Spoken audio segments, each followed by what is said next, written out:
আসসালামু আলাইকুম ওরহমতুল্লাহি ওবরকাতু।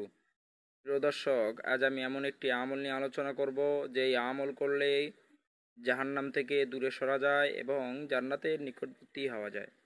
প্রিয় দর্শক, আমার এই ভিডিওটি যদি ভালো লেগে থাকে তাহলে অবশ্যই লাইক কমেন্ট শেয়ার করবেন, এবং আপনি যদি নতুন দর্শক হয়ে থাকেন তাহলে আমার চ্যানেলটি সাবস্ক্রাইব করবেন।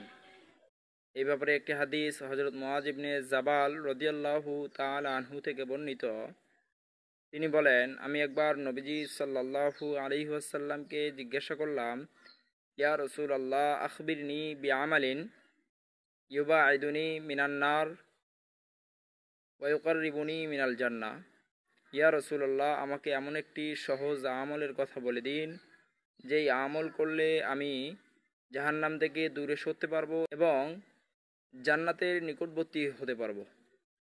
আল্লাহর হাবিব সাল্লাল্লাহু আলাইহি ওয়াসাল্লাম বললেন, হে মুআজ, তুমি বিশাল একটি বা বড় একটি প্রশ্ন করলা।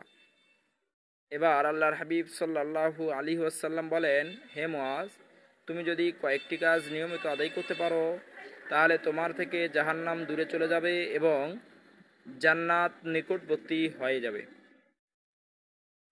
সেই কয়েকটি কাজের মধ্যে এক নাম্বার কাজ হলো তা'বুদুল্লাহ, তুমি আল্লাহ তাআলার ইবাদত করবা, ওয়ালা তুশরিক বিল্লাহ, এবং আল্লাহ তাআলার সাথে কাউকে শরীক করবা না।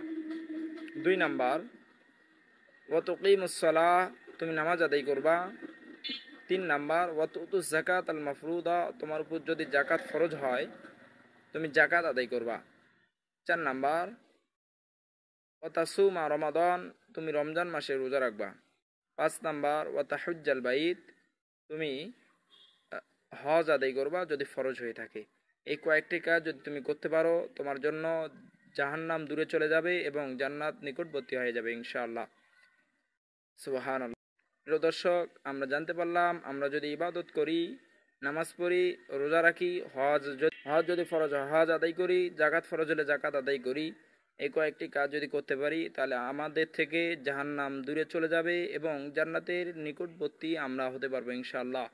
আল্লাহ রাব্বুল আলামিন আমাদের সকলকেই জান্নাতের নিকটবর্তী হওয়ার তৌফিক দান করেন, আমিন।